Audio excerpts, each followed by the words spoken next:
और उसी का परिणाम है कि नरेंद्र भाई मोदी जी को पूरे देश की जनता ने तीसरी बार देश का प्रधानमंत्री बनाने में अपना प्यार आशीर्वाद दिया। इस काम को हम पिछले 10 वर्षों में कर रहे हैं। गरीब की मूलभूत सुविधाओं को देने के साथ साथ भारत माता आत्मनिर्भर बने। हम विकसित भारत की संकल्पना में 2047 तक जिस संकल्प को लेकर चल रहे हैं, उस दिशा में अभी पार्लियामेंट में हमारा तीसरे कालखंड का पहला बजट प्रस्तुत हुआ है। और ये ऐतिहासिक बजट जिस प्रकार से पुनः हम स्टेप बाय स्टेप जो काम कर रहे हैं उसको और शक्ति प्रदान करें और ताकत प्रदान करें, इसलिए गरीबों पे केंद्रित ये बजट है। उनको अपग्रेड करने के लिए, उनको और आगे बढ़ाने के लिए, उनकी ताकत क्षमताओं को और ताकत देने के लिए, उनकी मूलभूत सुविधाओं को और ताकत दें, उस पर केंद्रित है। और जो हमारे युवा हैं, जो हमारी शक्ति है, जो ताकत है, उस युवाओं को ये बजट उस पर भी परिचित है, उसका भी परिवहन इस बजट के अंदर है। और जो हमारी शक्ति है अन्नदाता के रूप में किसान, उन किसानों के लिए भी ये बजट अपने आप में ताकत देने वाला है। और भारत में निवास कर रहे ऐसे हमारी मातृशक्ति, हमारी बहनें, हमारी बच्चे, ऐसे मातृशक्ति के लिए भी ये बजट विशेष रूप से केंद्रित है। वर्तमान में इस पे चर्चा संसद के अंदर चल रही है। की दिशा में जिस प्रकार से नरेंद्र भाई मोदी जी 2014 से लगातार 10 वर्षों तक काम कर रहे हैं और हम सबका बड़ा सौभाग्य है कि भारत की 140 करोड़ जनता ने उसको प्रभावित होकर नरेंद्र भाई मोदी जी को अपना प्यार और आशीर्वाद दिया। और उसी का परिणाम है कि तीसरी बार सरकार बनाने का अवसर माननीय प्रधानमंत्री जी को मिला।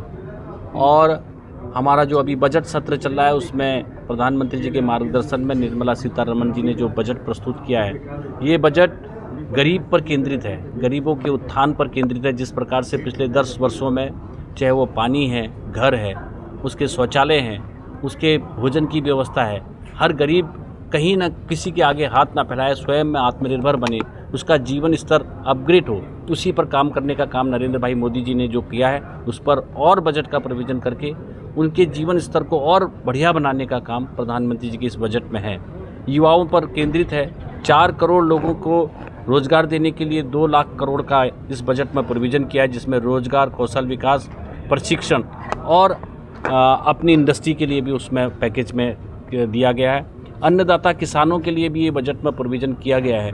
जिस प्रकार से किसान पर केंद्रित करके प्रधानमंत्री जी ने पिछले 10 वर्षों में कि किसानों को मजबूत करने के लिए, चाहे वो विशेष रूप से उनकी आय दुगनी हो, उसी दिशा को और उनका जीवन स्तर में और सुधार आए और किसान और अच्छी टेक्नोलॉजी का इस्तेमाल करते हुए किसानी करे और अच्छा काम कर पाए। ऐसी मातृशक्ति जो देश की आधी आबादी है, उन मातृशक्ति के लिए भी इस विशेष प्रोविज़न किया गया है। मातृशक्ति भी स्वावलंबन बने, इस बजट में उनकी भी व्यवस्था मातृशक्ति की गई है।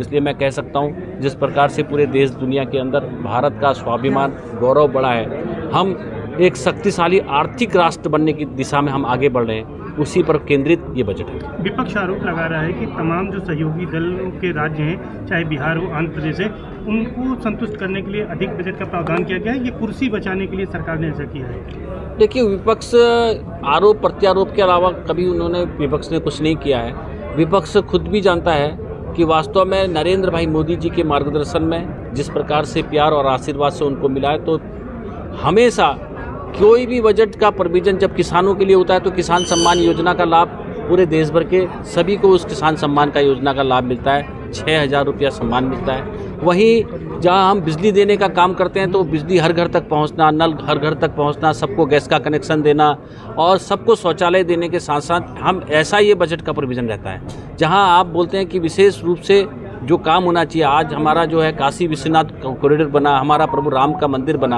आज मैं प्रयागराज में आया हूँ तो मैं देखता हूँ कि भारत सरकार के ये NH के काम के जो डेवलपमेंट्स हैं ये अपने आप में इतिहास रचने वाले डेवलपमेंट हैं। ऐसा हमने किसी भी राज्य के लिए नहीं किया, क्योंकि पिछला बजट जो अंतरिम बजट था उसमें भी हमने हर राज्य के साथ साथ विशेष प्रकार के जो राज्यों को काम करने के जो अवसर दिए वो हर राज्य के अंदर अवसर मिले। अच्छा, आप केंद्रीय सड़क और परिवहन राज्य मंत्री हैं, इसके साथ साथ अब 2025 का 2025 का महाकुंभ प्रयागराज की धरती पर हो रहा है, तो किस तरह के प्रोजेक्ट आपके विभाग के हैं जो पूरे होंगे? और खास तौर पर एक ड्रीम प्रोजेक्ट है सरकार का भी, वो गंगा एक्सप्रेस जो मेरठ से प्रयागराज को जोड़ेगा, उसको लेकर क्या है? देखिए, जो अभी प्रयागराज का आपका जो ड्रीम प्रोजेक्ट के रूप में जो रिंग रोड का है, प्रथम चरण का 3 पैकेज में हम काम कर रहे हैं, जिसमें कि 2 पैकेज में हमारा काम चल रहा है। एक पैकेज का हमारा टेंडरिंग की प्रोसेस है और दूसरा जो हमारा रिंग रोड का सेकंड पार्ट है उसकी डीपीआर हमारी कंप्लीट है। और मैं समझता हूं कि 2025 का जो महाकुंभ प्रयागराज के अंदर होने वाला है, इस दृष्टि से हम लोग काम कर रहे हैं, मेरा डिपार्टमेंट काम कर रहा है। और मैं आपको पूरे विश्वास के साथ कहता हूं कि हम इस काम को महाकुंभ से पहले, क्योंकि यहाँ देश दुनिया के लोग हमारे दर्शन करने आएंगे, स्नान करने आएंगे, तो उन सबको ये सुविधा मिले। वैसे भी आज प्रयागराज के अंदर अपने आप में देखते ही सुंदर लगता है कि कितने सारे काम हो रहे हैं। ऐसे ही हमारा रायबरेली प्रयागराज का जो मार्ग का काम है वो पूरा हो रहा है, उसको भी सुदृढ़ करने का हम काम कर रहे हैं। ऐसे ही हमारे यहाँ रायबरेली अयोध्या मार्ग को भी हम लोग जो चौड़ा करने के 4 लेन और 2 लेन का भी डीपीआर भी बन रहा, कहीं काम चल रहा है। NHPWD के माध्यम से भी हम स्टेट सेक्टर को भी केंद्र सरकार के सहयोग से हम रोड ट्रांसपोर्ट मंत्रालय सहयोग कर रहा है। और इसलिए मैं आपको पूरा विश्वास दिलाता हूँ कि हमारे डिपार्टमेंट और स्टेट के डिपार्टमेंट के माध्यम से पूरे इस कुंभ क्षेत्र ही नहीं, पूरे उत्तर प्रदेश के अंदर भी जितने भी तीर्थ स्थान के साथ साथ हर जिले हैं। आज मेरा उत्तर प्रदेश का एक भी जिला ऐसा नहीं है जो NH कनेक्टिंग नहीं है, हर जिला NH कनेक्टिंग है। तो अपने आप में एक बहुत सौभाग्य है। सर गंगा पर एक प्रस्तावित पुल है, उसको लेकर क्या प्रतिक्रिया है? जो गंगा पर प्रस्तावित पुल है उस पर अभी मैंने आज चर्चा भी रखी है और उस पुल का काम भी हम बहुत जल्दी, जिस प्रकार से अभी मेरे को जो संज्ञान में आएगा उस अनुसार उसको हम डेवलपमेंट करेंगे। क्षेत्र के लिए लगभग 1.454 ऐसे लाख करोड़ का बजट हमारा, 152 लाख करोड़ का बजट हमारा एग्रीकल्चर के लिए है।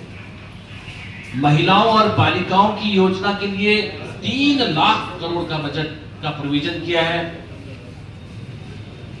प्रधानमंत्री जी द्वारा 5 योजनाओं को जो पैकेज के रूप में 2 लाख करोड़ रुपए का प्रोविजन जो है हमारे करीब समय के अंदर, चाहे रोजगार है, चाहे कौशल विकास